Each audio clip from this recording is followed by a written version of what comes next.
Movie के शुरुआत में हम जमाल नाम के एक आदमी को देखते हैं जो एक थीम पार्क में काम करता था। इनके बॉस को इस पार्क की बहुत चिंता थी क्योंकि अब इनके पार्क में ज़्यादा लोग नहीं आते और जल्द ही इनके पड़ोस में एक दूसरा थीम पार्क खुलने वाला है।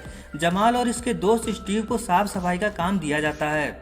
जब ये दोनों साफ सफाई कर रहे थे तभी पानी में जमाल को कोई चीज़ चमकती हुई दिखाई देती है जो देखने में बहुत कीमती लग रहा था। जमाल जैसे ही उस चीज़ को उठाने के लिए जाता है तभी ये उस पानी में गिर जाता है और जब ये बाहर आता है तब ये देखता है कि ये तो कहीं और ही पहुंच गया है। इसे लगता है कि ये पानी के रास्ते बगल वाले कैस्टल वर्ल्ड थीम पार्क में पहुंच गया है, मगर ऐसा नहीं था। जमाल को यहाँ पर नॉल्ट नाम का एक आदमी मिलता है जो शराब के नशे में था। इसने बहुत पुराने जमाने के कपड़े पहन रखे थे और पुराने ही तरीके से जमाल से बात भी कर रहा था। जमाल को लगता है कि शायद यहाँ पर काम करने वाले लोग कैस्टल वर्ल्ड थीम पार्क का प्रमोशन करने के लिए ऐसे कपड़े पहने हैं। तभी नॉल्ट ज्यादा शराब पीने के कारण यहीं बेहोश हो जाता है। जमाल इसको किसी तरह होश में लेकर आता है। होश में आते ही नॉल्ट इसको कहता है कि तुमने मेरी जान बचाई है, इसके लिए तुम्हारा बहुत बहुत शुक्रिया। जमाल को लगता है कि ये बहुत गरीब है, इसलिए ये इसको कुछ पैसे देकर जाने लगता है, मगर नॉल्ट को इन पैसों के बारे में तो कुछ भी नहीं पता था। ये इन पैसों को आग में डालकर तापने लगता है। इधर जमाल चलते चलते कैस्टल वर्ल्ड पहुंच जाता है। इसे लग रहा था कि यही थीम पार्क है, मगर जैसे ही गेट के अंदर जाने लगता है गेट पर सिपाही इसे रोक लेते हैं। जमाल अभी भी यही सोच रहा था कि ये लोग एक्टिंग कर रहे हैं, मगर सच्चाई तो ये थी कि ये 2001 से 13वीं शताब्दी में उस चमत्कारी लॉकेट के जरिए यहाँ पहुँच गया था, मगर ये बात इसे अभी नहीं पता। खैर मेन स्टोरी पर आते हैं। जमाल इन सिपाहियों से कहता है कि मुझे अंदर जाने दो, नहीं तो मैं तुम्हारे बॉस से तुम लोगों की शिकायत कर दूंगा। तुम जानते नहीं मैं नॉर्मेंडी शहर से हूँ। ये सुनकर सिपाहियों को लगता है कि ये वही मिनिस्टर हैं जो नॉर्मेंडी शहर से आने वाले थे। इसके बाद ये सिपाही जमाल को बहुत इज्जत से अंदर जाने देते हैं। अंदर पहुंचकर जमाल देखता है कि यहाँ पर भी सभी ने सन 1300 जमाने के कपड़े पहने हुए हैं। तभी इसकी नजर विक्टोरिया नाम की एक लड़की पर जाती है। जमाल इससे बात करने की कोशिश करता है। तभी यहाँ सेनापति शक्ति कपूर आकर इन लड़कियों के साथ बदतमीजी करने लगता है।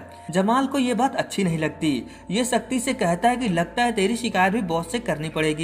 ये सुनकर शक्ति अपनी तलवार निकाल लेता है, मगर तभी यहाँ एक आदमी आकर शक्ति से कहता है ये हमारे मेहमान हैं, राजा ने इन्हें दरबार में बुलाया है।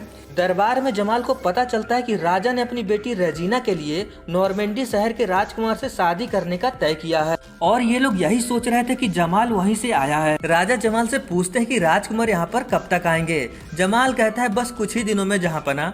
शाम को यहाँ पर किसी मुजरिम को मौत की सजा होने वाली थी। जमाल ये देखने के लिए बहुत जोश में था। इसे तो अभी भी यही लग रहा था कि यहाँ पर सब एक्टिंग कर रहे हैं, मगर जब ये उस कटे हुए सर को देखता है तब इसे पता चलता है कि ये तो असली है। ये देखकर जमाल यहीं पर बेहोश हो जाता है और जब इसे होश आता है तब ये विक्टोरिया के पास था। विक्टोरिया के गले में भी वही लॉकेट था जो जमाल के पास था। विक्टोरिया को लगता है कि जमाल भी इनके लोगों में से ही एक है। विक्टोरिया जमाल को अपना लॉकेट दिखाकर इससे कहती है कि इस लॉकेट को पहनने वाले लोग इस दुष्ट राजा को हटाकर अपनी पुरानी महारानी को लाने वाले हैं, क्योंकि इस राजा ने धोखे से इस राज्य को हासिल किया है। जमाल अभी भी बहुत कंफ्यूज था। ये विक्टोरिया से पूछता है ये सब छोड़ो, सबसे पहले मुझे ये बताओ कि ये कौन सा साल है। विक्टोरिया इसे बताती है कि ये 13वीं शताब्दी है। ये जानकर जमाल को फिर से चक्कर आने लगते हैं। ये किसी तरह अपने आप को संभालता है।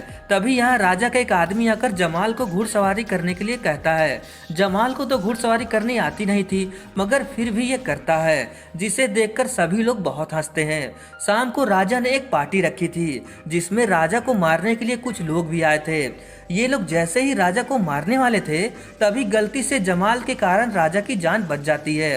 राजा जमाल के काम से बहुत खुश होता है। ये शक्ति को बहुत डांट लगाता है कि इसके होते हुए भी दुश्मन अंदर कैसे आ गए। अब राजा जमाल को अपना सेनापति बना लेता है। अगले दिन जमाल राजा के साथ एक आदमी के पास जाता है जिसके ऊपर कुछ खाना चुराने का इल्जाम था। ये गरीब आदमी कहता है कि इसने जो भी किया वो अपने परिवार को जिंदा रखने के लिए किया, मगर राजा तो बहुत दुष्ट था। ये इतनी छोटी से बात के लिए इसका सर धड़ से अलग करने का हुक्म देता है। क्योंकि अब जमाल इनका सेनापति था तो ये काम काम अब इसको मिलता है। राजा के जाने के बाद जमाल इस गरीब आदमी को कुछ पैसे देकर इसे इस राज्य से भाग जाने को कहता है। अगले सीन में विक्टोरिया जमाल से इस राजा को कैसे मारा जाए इस बारे में पूछती है। जमाल कहता है ऐसा सोचना भी मत, क्योंकि इस राज्य में खाना चुराने वाले को भी मार दिया जाता है, तो सोचो मेरा क्या होगा। विक्टोरिया इसे कायर, डरपोक, फट्टू ये सब कहकर यहाँ से चली जाती है। अगले दिन नॉर्मंडी से असली मिनिस्टर यहाँ आते हैं। राजा को जब पता चलता है कि जमाल ने इनके साथ धोखा किया है, तब ये जमाल को मौत की सजा सुना देते हैं। अब जमाल को भी उन अपराधियों के साथ काल कोठरी में डाल दिया जाता है जो राजा को मारने के लिए आए थे। बातचीत के दौरान ये लोग जमाल को एक बहुत ही बहादुर इंसान की कहानी सुनाते हैं, जिसका नाम ब्लैक नाइट था, जो अंधेरी रातों में आता था, जिसे लोग शहंशाह कहते थे। अगले दिन जमाल का सर भी कलम होने वाला था। ये बहुत जोर जोर से चिल्लाकर कहता है कि मैं एक जादूगर हूँ और तुम लोगों ने मुझे छुआ तो मैं तुम्हें जला दूंगा। जमाल अपने जेब से एक लाइटर निकालकर आग जलाता है, जिसे देखकर कोई भी इसकी बात को सीरियसली नहीं लेता, क्योंकि यहाँ पर ये लोग आग के बारे में जानते ही थे। अब जैसे इसका सर कलम होने वाला था, तभी यहाँ पर कुछ लोग इस राज्य पर हमला कर देते हैं। दरअसल ये लोग विक्टोरिया के साथी थे, जो अपने लोगों को यहाँ से छुड़ाने के लिए आए हैं, और इनके साथ नॉल्ट भी था। ये लोग किसी तरह जमाल सहित अपने अड्डे पर पहुँच जाते हैं। यहाँ पर जमाल को पता चलता है कि नॉल्ट कोई गरीब आदमी नहीं है, असल में ये तो उस राज्य का सबसे बहादुर सेनापति था, मगर उस राजा ने धोखे से इनके राज्य को हासिल कर लिया। यहाँ पर जमाल को उस महारानी के भी दर्शन होते हैं, जो कभी उस राज्य की महारानी हुआ करती थी, और ये लोग किसी तरह उस राजा को मारकर अपनी महारानी को फिर से वो राज्य सौंपना चाहते थे, मगर ये इतना आसान नहीं था। ये लोग चाहते थे कि जमाल भी इनकी लड़ाई में शामिल हो, मगर जमाल तो बहुत डरपोक था।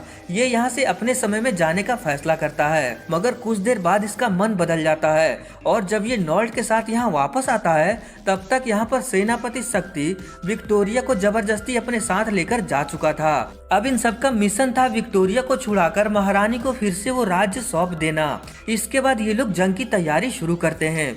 जमाल इन लोगों को टाइगर श्रॉफ की तरह उछल उछल कर मारने की ट्रेनिंग दे रहा था। अब वो दिन आ जाता है जब और जल्द ही शक्ति इन सबको घेर लेता है। तभी यहाँ घोड़े पर सवार ब्लैक नाइट आता है, जिसे लोग शहंशाह कहते थे। इसे देखकर राजा के सभी सिपाही डर कर पीछे हटने लगते हैं, मगर तभी ये ब्लैक नाइट खंबे से टकराकर गिर जाता है, और तब लोगों को पता चलता है कि ये कोई ब्लैक नाइट नहीं है, बल्कि सबका प्यारा राज दुलारा जमाल है। लड़ाई फिर से शुरू हो जाती है, और ये लोग जमाल के सिखाए हुए प्लान से लड़ रहे थे, जो असल में काम भी कर रहा था। इधर डरा हुआ राजा शक्ति से कहता है, तुम यहाँ क्या कर रहे हो, जाके तुम भी लड़ाई करो। शक्ति को आता है गुस्सा, और ये इस राजा को छत से नीचे फेंक देता है, क्योंकि अब इसे राजा बनना था। ये नॉल्ट को तीर मारकर घायल कर देता है। अब जमाल विक्टोरिया को बचाने के लिए शक्ति से फाइट करता है।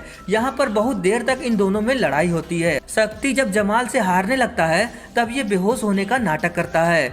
जमाल जैसे ही विक्टोरिया के हाथों की रस्सी खोल रहा था, तभी मौका देखकर शक्ति पीछे से हमला करता है, मगर तभी उसका ही तीर इसको वापस कर देता है। लास्ट में इन लोगों ने मिलकर इस राज्य को फिर से हासिल कर लिया।